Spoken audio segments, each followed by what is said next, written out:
right, howdy y'all. I'm Dr. Jeff Jarvis, and I want to talk about 10 papers that can change your practice and do it in 10 minutes. So let's see if we can actually get this done, all right? Some of them are airway papers, and I love talking about that. We'll see if I can get it done in 10 minutes.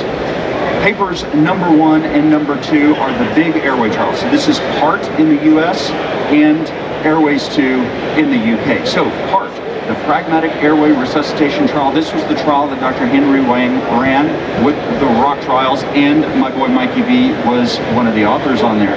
So what they did is they randomized patients in cardiac arrest to get either intubation with direct laryngoscopy almost exclusively or the KEEM-LT, and they were measuring 72 hours survival. Then on the other side of the pond, Dr. Binger looked at intubation, again direct laryngoscopy, versus the iGel, and they looked at more meaningful survival. So one of the big caveats that we're going to talk about is both groups sucked at intubation. So PART, they had a first pass success rate somewhere in the 50s. And if you look at this picture, which is just blatantly stolen from the internet and not actually from PART, you might understand why. Home dude's trying to intubate with a bougie, and he ain't going to get that bougie through the ET tube with a stylet already in there. Maybe that has something to do with it. All right, so what did they find? Again, PART, bad first pass success. What they showed is a almost 3%, 2.9% absolute difference in survival, better survival with the KEEM-LT. Now, once they did some adjustment for some baseline variance, that difference went away. The PART trial, iGel versus direct laryngoscopy, no difference. So, Jeff's bottom line on this is you gotta figure out, do you and your system suck at intubating? It's okay if you do, because most people do. And if you suck at intubating, you gotta think about something else. Outcomes are at least the same with supraglottics, if not better, in the PART trial. If you're gonna intubate, you absolutely have to do it right. It turns out it's hard to do it right. And if you can't do it right, don't do it, go with the supraglottic. So, that was 2 papers, just in case you're guessing here.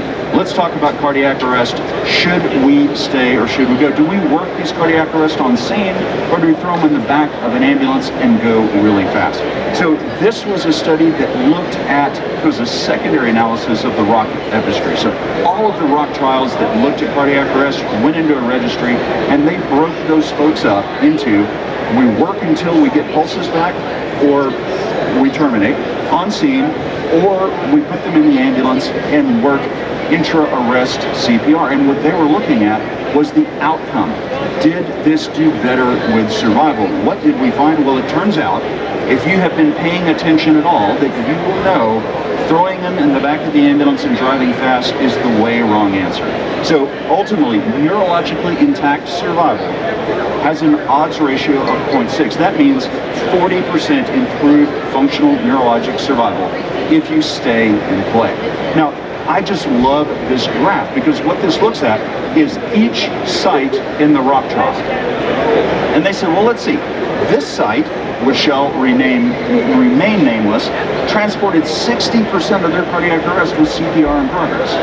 Now, everyone who's done CPR in the back of an ambulance knows it's dangerous and we suck at it. But what this trial shows us is when you transport everybody, none of them live.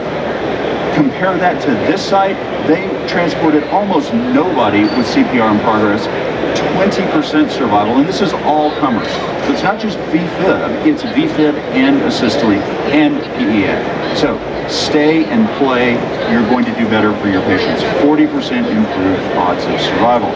Let's talk some TXA, shall we? Everybody likes them some TXA. If you listen to the Twitter sphere, what you will find out is TXA is the best drug since mother's milk. It does everything, or it completely sucks. What did the CRASH 3 trial show? So this was a large randomized control trial looking at TXA for patients with traumatic brain injury. CRASH 2, all trauma. CRASH 3 is TBI. And what they found is no difference. So, for all patients, regardless of the severity of their brain injury, there was no difference. But wait, there is something good here. If you look at the subsets of patients by the degree of their injury, The folks with mild to moderate TBIs, meaning they have a GCS of 9 to 15, there was a survival benefit. Whereas those with a GCS of 3 or bilaterally blown pupils, horse was already out of the barn at that point. If you have a head full of blood and you're giving a drug that can help decrease clot breakdown, it's too late. So that's exactly what this is telling us. The other thing this tells us is that if it is going to work, it needs to be given early before 3 hours, and that means us. That's a pre-hospital thing. So bottom line on TXA, it's not all bad, it's not all great. There's a small but meaningful difference, particularly when given early to patients that are not already herniated. So that's a really good thing. Let's take a look at intubation because, you know, I love airways. Trauma intubation is hard. If you look at the overall success rates, regardless of attempts, for non-arrest trauma, it is much lower than it is for non-arrest medical and for cardiac arrest. So we're talking 76% versus 92%. Trauma intubation is hard. Well, if you want to do it, you want to do it well, use video laryngoscopy. So what we know is that in modern times, so this is not patients or physicians or paramedics who learned how to practice in the 1800s, roughly the time that the laryngoscope was invented. Modern practitioners are much better with video laryngoscopy, and what we specifically see is in this study of trauma activations at a trauma center, first pass success, 79% with video laryngoscopy, any flavor, versus 63. Odds ratios are better. Now, interestingly, if you hear about this study, one thing you may hear about is that there was no difference in peri-intubation hypoxia, the thing we care about. Well, there was no statistical difference, but if you look at the numbers, we're looking 13% versus 7%. I think that is a clinically meaningful difference, and the reason there's no statistically significance is because we're looking at a really small number. So inadequate sample size. Why do we harp on first pass success? Because first pass success matters. This was a wonderful paper in 2013. We're talking about emergency department RSIs, and what we know is the rate of adverse events drops the more attempts you make. You go from 14% to 47% if you don't get it on the first shot. If you're not convinced by that, take a look at some data that just came out of the Seattle Fire Department. They looked at patients in cardiac arrest and they grouped those arrests into the number of attempts it took to successfully intubate the patient. And what they found was if you got it in on the first shot, like 63% of their patients had. Overall survival, all-comers cardiac arrest, 11%. But if it took you 2 attempts, your survival dropped to 4%. That is a huge drop-off. That is a very, very steep slope. They looked at this in terms of odds ratios after adjusting for all the things that matter in cardiac arrest, and they found a 59% decrease in the odds of survival with each additional intubation attempt. Don't sit there and continue to intubate and try and try and try. There is a meaningful harm that you're doing to your patients. If you're going to use direct laryngoscopy, use a bougie.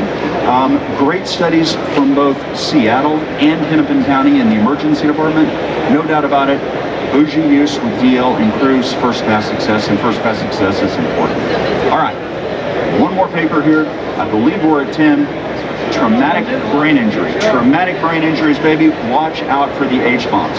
So the H-bombs and TBIs, hypoxia, hypotension, and hyperventilation.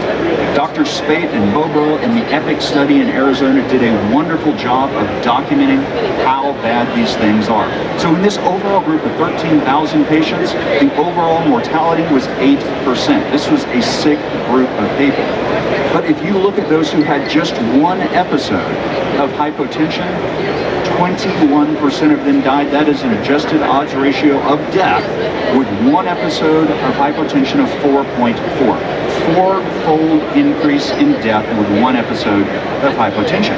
How about hypoxia? A 6-fold increase in the risk of death. That is bad, and God help you if you had both hypotension and hypoxia at any time in the call. This is not for the entire event.